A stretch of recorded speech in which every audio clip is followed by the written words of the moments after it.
Melarkode KAUP സ്കൂളിലെ പ്രവേശനോത്സവവും school ബസിന്റെ ഉദ്ഘാടനവും ആഘോഷമായി. 2026-27 അധ്യയന വർഷത്തെ പ്രവേശനോത്സവവും കെ രാധാകൃഷ്ണൻ എംപിയുടെ ഫണ്ടിൽ നിന്ന് അനുവദിച്ച സ്കൂൾ ബസിന്റെ ഫ്ളാഗ് ഓഫ് ചടങ്ങുമാണ് നടന്നത്. കെ രാധാകൃഷ്ണൻ എംപി ഉദ്ഘാടനം നിർവഹിച്ചു. നല്ലൊരു ക്ലാപ്പ് ആണ്.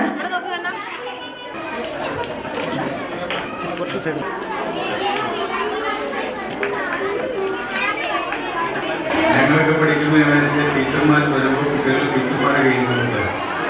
അന്ന് 8-9 കിലോമീറ്ററൊക്കെ ടീച്ചർമാർ നടന്നിട്ടാണ് ഉണ്ടാവുക.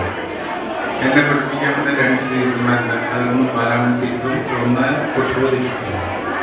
അവർ പടിഞ്ഞാറൻ പങ്കാളിക്കുള്ളിൽ എന്ന് പറഞ്ഞ ആ സ്ഥലത്തു നിന്നാണ് വരുമ്പോൾ തോന്നൂർ ടീച്ചറാണ്. 15 കിലോമീറ്റർ നടന്നു വരുമ്പോൾ അവർ പുറകെ കുട്ടികളെ രക്ഷകർത്താക്കളെ എത്തിച്ചു പോകും. അവർ സ്കൂളിൽ അവിടെ വരുമ്പോൾ ഒരു ജാഥ ക്യാമ്പിൽ വന്നവരാണ്. അതുപോലെ തിരിച്ചു പോകുമ്പോൾ തന്നെയാണ്. അപ്പം അങ്ങനെയല്ല, എല്ലാവർക്കും വണ്ടിയിലിരിക്കും അല്ലേ. രക്ഷകർത്താക്കളാണെങ്കിൽ കുട്ടികൾ ആ തിക്കും തിരക്കുള്ള ഓട്ടോറിക്ഷയ്ക്ക് തള്ളി കയറ്റി വിട്ട് കഴിഞ്ഞാൽ നമുക്ക് സമാധാനമില്ലേ. തിരിച്ചും കൊണ്ടുവരുമ്പോൾ ഞാനിവിടെ കൂടെ പറയുന്നത് ഒരാൾ പറഞ്ഞാൽ ഒന്നിച്ചെന്ന് കുട്ടികളെ സുരക്ഷിതമായിട്ട് കൊണ്ടുപോകുക എന്നുള്ളതാണ് ഏറ്റവും പ്രധാനപ്പെട്ട കാര്യം. പഞ്ചായത്ത് പ്രസിഡന്റ് ബിജുകുമാർ അധ്യക്ഷനായി. മുൻ MLA KD പ്രസന്നൻ മുഖ്യാതിഥിയായി. School manager MK Ashok Kumar, block panchayat അംഗം T Vatsala, KV Prabhakaran, KM ലളിത, പ്രധാനാധ്യാപിക ലക്ഷ്മി മേനോൻ എന്നിവർ സംസാരിച്ചു.